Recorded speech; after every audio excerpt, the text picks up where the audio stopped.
그래서 그런 경우 언어 치료를 보내는 경우 있어요. 그 어린 나이에. 그러면 부모님 케어받다가 언어 치료를 보내면 혹시라도 이렇게 좋아지는 게 아니라, 그래서 언어 치료 보내고 장애 유치원 보내고 해서 그게 아니다. 얘는 말이 좀 늦는 애다.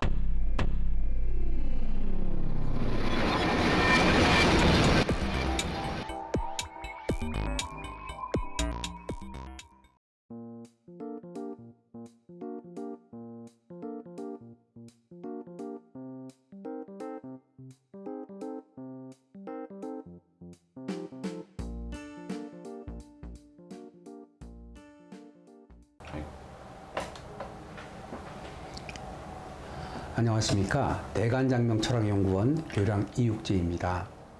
안녕하십니까 선생님. 안녕하세요.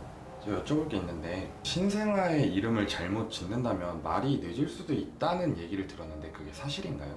그 좋은 질문 하시네요. 사주에 따라서 말이 늦는 사람들이 있고요. 말이 빠른 사람들이 있어요. 그래서 말이 늦는 경우, 만약 이름 잘못 지어주게 되면 말이 정말 늦을 수 있어요. 말이 빠른 사주들은 이름 상관없이 말을 빠르게 하는데, 이제 그게 부모님의 경향을 좀 살피셔야 돼요. 엄마든 아빠든 성격이 급한 사람이 있는 경우가 있어요. 주로 이제 엄마가 보통 성격이 급하면 애기 말을 빨리 하길 바라거든요. 1살, 2살 정도 이렇게 돼서 말이 늦으면 엄마가 굉장히 답답해 하세요. 그래서 또래는 말을 잘하고 이러는데 우리 아들, 딸은 말을 늦다 그러면 그걸 굉장히 스트레스 받아 하는 거거든요. 그래서 그런 경우 언어 치료를 보내는 경우 있어요. 그 어린 나이에.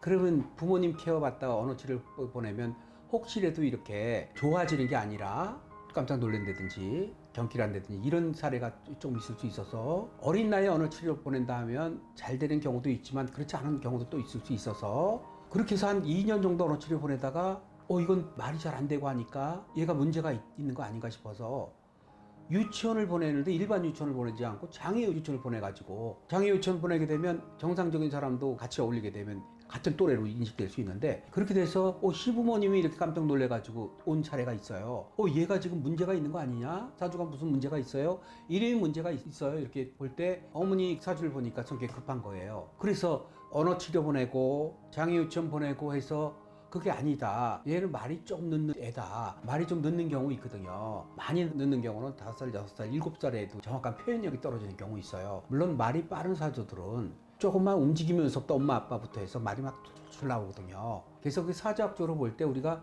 언어적 능력은 식신상관이라는 그런 쪽에 들어가 있는데, 물론 식신상관이 앞서 들어가 있지 않아도 편의인수가 있으면 말이 빠른 경우가 있거든요. 그래서 이런 걸 전체적인 걸 파악을 해야 되는데, 그걸 볼 때 저 같은 경우는 부모님 사주를 무조건 봅니다.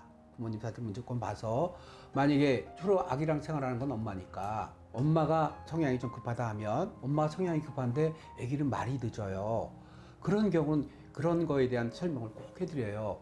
얘가 말이 조금 표현이 있다 하더라도 그런 치료부터 하지 마시고 늦다는 걸 조금 인지하시고 천천히 적응할 수 있도록 이렇게 해달라고 꼭 당부 말씀을 드립니다. 그래서 신생아 이름 같은 경우는 그런 걸 살펴서 이름을 지어줘야지, 누구나 다 어릴 때부터 말 잘하는 거 아니거든요. 그래서 살펴서 이름을 지어줘야 나중에 당황하지 않을 수 있습니다.